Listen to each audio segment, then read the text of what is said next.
Bom, hoje eu queria falar um pouquinho mais sobre a parte técnica do projeto Plante a Vida.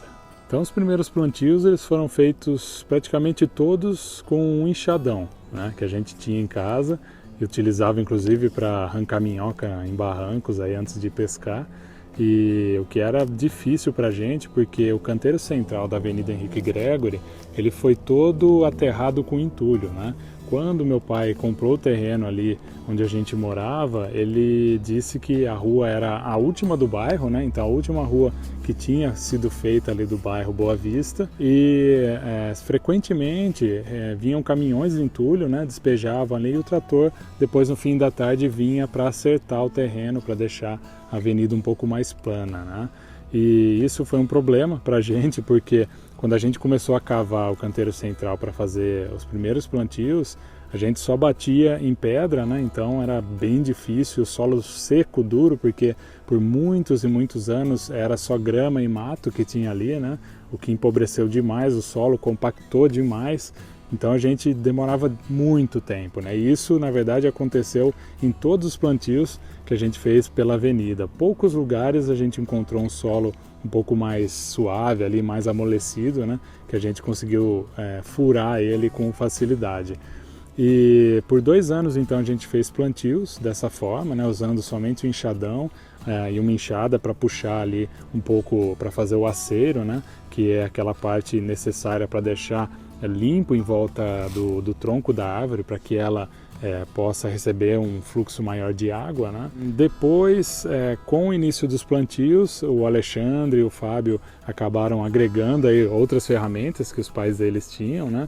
E a gente passou a usar também uma cavadeirinha pequena que tinha, porém ela não era suficiente, justamente pelo fato das pedras, né? Se você já teve a experiência de tentar bater a cavadeira num solo que tem pedra, é como se você estivesse batendo numa calçada de concreto, né? Não vai, o trabalho não rende, né? E você fica lá tentando bater e não fura nada do chão, né? Mas foi assim que a gente começou a plantar, né? E o Alexandre no começo, no quarteirão que eles moravam ali, pegava muita água da casa dele, a gente ia molhando um pouco o solo para tentar amolecer e aí esperava uns 10, 15 minutos e continuava cavando, né?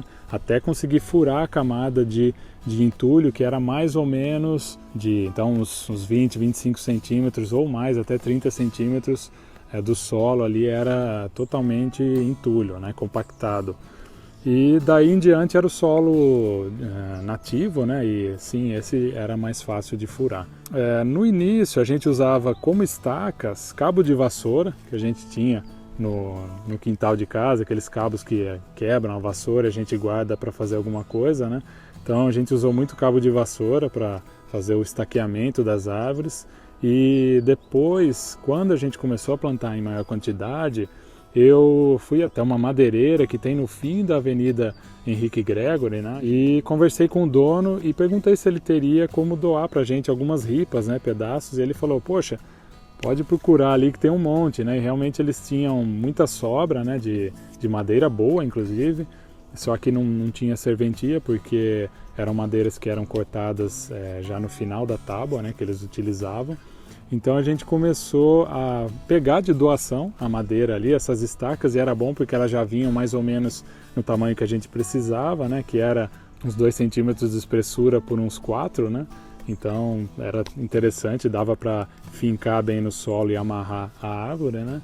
Depois de alguns anos, né, plantando dessa forma, eu tive uma grande surpresa quando um belo dia eu recebi a ligação do Paulo Mancini, que era o responsável pela Secretaria de Desenvolvimento Sustentável, na época, na Prefeitura de São Carlos. Ele ouviu falar do nosso projeto pela Luciane do Horto, né, que é quem doava as mudas para a gente, e ele entrou em contato com a gente, falando que tinha uma verba nessa secretaria que ele poderia destinar, né, para ajudar a gente a comprar algumas coisas que a gente precisasse para trabalhar especificamente no projeto, né. Eu fiquei muito feliz, muito surpreso, e já tinha a lista na cabeça, porque realmente fazia muito tempo que a gente lidava com isso e já sabia exatamente o que a gente precisaria para trabalhar de uma forma mais eficiente e melhor ali, né? E eu enviei essa lista para ele e no mesmo dia ele entrou em contato, falou, olha, pode buscar tal empresa, está aprovado aqui, e eu fui buscar, e aí a gente recebeu de doação uma cavadeira grande,